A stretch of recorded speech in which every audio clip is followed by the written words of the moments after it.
माता सीता को साक्षात महालक्ष्मी का स्वरूप माना जाता है। वे यदि चाहती तो रावण को उस समय ही भस्म कर देती जब वह उन्हें हरने आया था, लेकिन उन्होंने ऐसा क्यों नहीं किया? इसका कारण केवल एक था, राजा दशरथ को दिया गया वचन। कहा जाता है कि जब सीता जी अयोध्या में पहली बार ससुराल आईं, तो उन्होंने पूरे राज परिवार और ऋषि मुनियों के लिए स्वयं खीर बनाई। सभी को प्रेम पूर्वक परोसते हुए जब वे राजा दशरथ के पास पहुंची, तभी तेज हवा का झोंका चला। उस झोंके में एक सूखा तिनका उड़कर दशरथ जी की खीर में गिर गया। सीता जी ने यह देखा, परंतु इतने आदरणीय व्यक्ति के सामने खीर से तिनका निकालना उन्हें अनुचित लगा। वे चुप रहीं और बस अपनी दृष्टि से उस तिनके की ओर देखा। तभी वह तिनका धीरे धीरे हवा में उठा और पल भर में राख बन गया। माता सीता को लगा कि यह रहस्य किसी ने नहीं देखा, परंतु राजा दशरथ ने सब कुछ देख लिया था। वे समझ गए कि यह कोई साधारण स्त्री नहीं, बल्कि स्वयं शक्ति स्वरूपा लक्ष्मी है। उसी क्षण उनके मन में भय और श्रद्धा दोनों उत्पन्न हुए। बाद में उन्होंने सीता जी को निजी कक्ष में बुलाकर कहा, मैंने तुम्हारा वह चमत्कार देखा है और अब जान गया हूँ कि तुम कौन हो,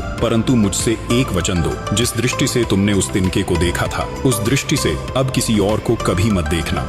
माता सीता ने पिता तुल्य दशरथ जी का आदर करते हुए यह वचन स्वीकार कर लिया, और यही वचन बाद में रावण के जीवन की रक्षा बन गया। जब रावण उन्हें हरकर लंका ले गया, तब भी वे चाहती तो उसे उसी क्षण भस्म कर देती, परंतु दशरथ जी को दिए वचन के कारण वे अपनी शक्ति का प्रयोग नहीं कर सकी। हर बार जब रावण उनके पास आता, तो वे बस एक तिनका उठाकर उसे घूरती और उसी तिनके में अपने क्रोध को समेट लेती, और जिसने जगत की सबसे महान शक्ति को वचन से बांध दिया था। जय सिया राम।